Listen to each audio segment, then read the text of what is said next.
President-elect Trump is taking sides against police and for violent convicts, showing some of his most extreme rhetoric during this campaign will indeed guide how he governs. This is our top story. I'm going to walk you through it. Donald Trump says he will likely pardon the people convicted of horrific violence against the United States, against the police, against the Capitol on January 6th. And when pressed in this first sit-down interview since the election on the details about that, President-elect Trump stood by pardoning the convicts, specifically who attacked the police savagely that day with weapons and with vengeance. Several officers, as you may recall, went on to die after that brutal day.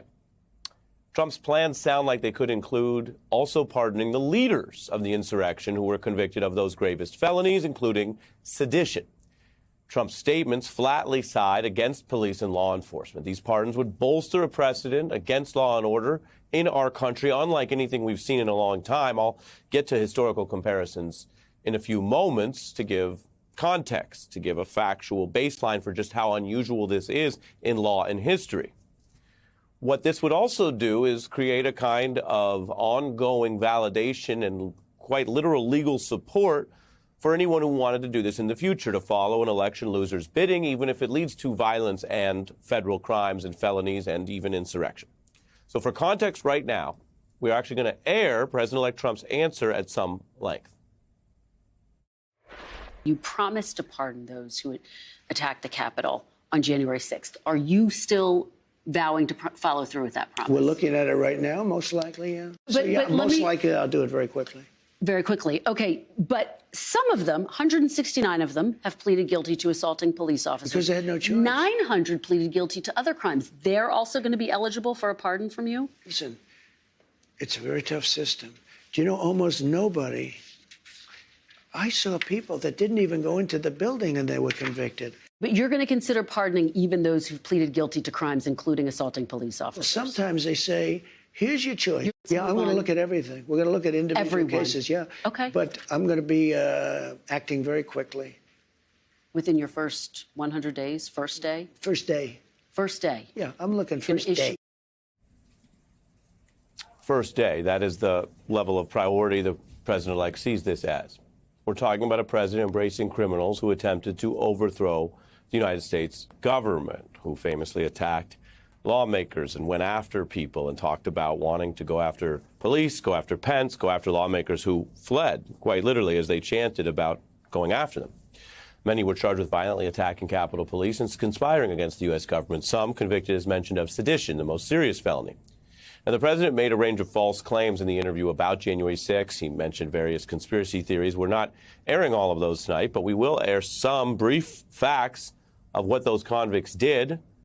The country, much of it, lived through this in real time, as it was an insurrection that played out on the news in live videos and videos sometimes made by the people later convicted of these crimes. They advocated the assassination of members of the U.S. government. We need 21 priority. We just had protesters. Peace circle, breach the line. We need backup.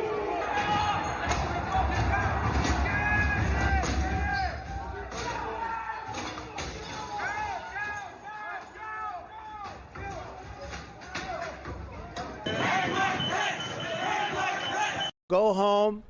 We love you. You're very special.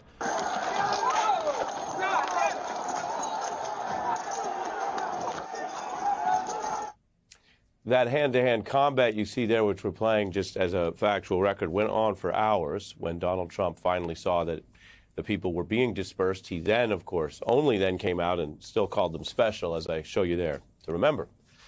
And while Trump said that, this was not actually a partisan divide in the ensuing hours between, say, the Republican and Democratic Party as the insurrection occurred. The divide was between the supporters of Trump's coup and basically everyone else. Recall some of the Republican members of Congress who quite literally fled for their lives from those Trump supporters, later convicts. They returned to the Senate floor, which had become a crime scene because of what those people did. And those lawmakers, Democratic and Republican, spoke with pretty much one voice that next day over into the early morning hours. They didn't have time to consult polls or sample their state parties. The Republicans may not have known that Donald Trump would make the political comeback he did. Republicans appeared to, having witnessed what happened, they appeared to think and state that the violence of those Trump supporters, now convicts, was wrong and beyond the pale. We will not be kept out of this chamber by thugs, mobs, or threats. This failed insurrection only underscores how crucial the task before us is. Violence is not how you achieve change. Chaos, anarchy. The violence today was wrong and un-American. There's nothing Vladimir Putin could have come up with better than what happened here. Makes us look like we're in total chaos. All I can say is count me out. Enough is enough. Enough is enough until it wasn't. You saw Senator Rubio there now joining the current Trump administration, which, according to Trump in the new interview, will pardon these very people that were just called there by Republicans in very recent history as thugs, as wrong, as un-American. Violence, no way to deal with it. That's the Republican Party addressing those people that Donald Trump now is making news, vowing to pardon on day one or right away. Over 1,000 Americans have actually been convicted for crimes relating to January 6th, and that includes people who quite viciously, repeatedly, deliberately attacked police officers, including one man sentenced to 20 years who used bear spray inside the mask of an officer, testifying later that he thought he might die, used a crutch to smash an officer's head, giving him a concussion. As I mentioned, some officers did go on to die in the days after that. One of the Proud Boys members who stormed the Capitol told the judge sentencing to 6 years, "You could give me 100 years, I'd do it all over again." Or take another one of the ringleaders who, according to Trump, could still be pardoned. He said he would plan to pardon all of them, just about. Oath Keepers leader Stuart Rhodes, who founded that organization, prosecutors said he organized the insurrection. He got 18 years for one of the most serious felonies, seditious conspiracy. That is a rare crime, remember. A judge telling him he presented an ongoing threat and peril to this country and the very fabric of our democracy. That's part of why these people were prosecuted, found guilty through a fair system, judged by their peers, and then sentenced by federal judges. So you have this group of people now hearing Donald Trump and talk about the opposite of law and order or Blue Lives Matter or deterrence. Heck of a lot of other people will see this act if he carries it out, as he says, on day one, January 20th. And there are convicts who always thought Trump would give them this kind of lenience if he got back into office. One telling the judge at his own sentencing, Trump's gonna pardon me anyways. Talk about lawlessness. Now, those are just a few egregious examples that I'm mentioning in our coverage, so you deal with the facts and not just what gets memory hold or minimized or what people just lie about for their own other reasons. Raw power, hatred for police, hatred for democracy, just a desire to have power at all costs. Whatever the many different reasons are, the facts run against all of those power-hungry claims. There are hundreds of others.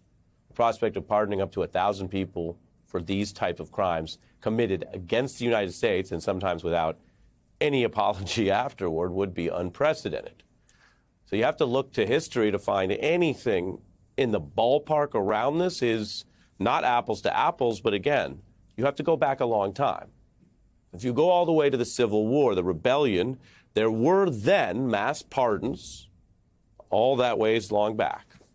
Then President Andrew Johnson gave an amnesty pardon. This was in 1865. So you're going back over a century and a half to those rebels.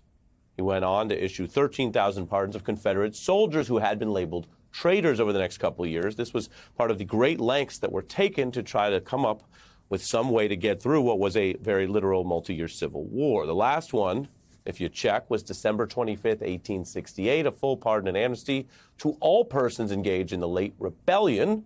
Now, that was extremely controversial at the time. The context was whether or not the country would hold in some effort at what they called compromise. One journalistic account going back through all this by Politico noted that that pardon policy was a large component of the policy decisions that did lead to Johnson's impeachment. It made him one of the most loathed presidents in American history. And while we don't have the time or space to resolve all of the post-Civil War efforts tonight in history, I can tell you it was that use, and at the time what many people thought was an abuse of the pardon power, that was so troubling about his presidency, Johnson coming closer to removal by impeachment than any president ever, including Donald Trump through his 2 impeachments.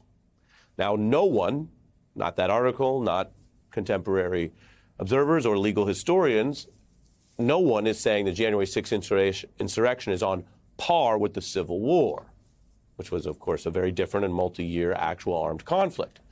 But the legal precedents are that few and far between because attacks on the United States and its government are actually fairly rare, especially when done in conjunction with U.S. leaders, whether they're from the losing South or the winning North, or in Donald Trump's case, the loser of the 2020 election, leading something that was fairly adjudicated and convicted as a sedition, the legal word in part for insurrection. It is extremely rare to see this kind of use, and many would say abuse of the pardon power, and used flying in the face of not only those Republicans I just showed you, and Democrats and members of Congress, and a sitting vice president who was targeted for assassination, a sitting Speaker of the House targeted for assassination, and the very many people in blue, the Blue Lives Matter, the police. You saw in that interview there, Kristen Welker pressing President-elect Trump on that very point.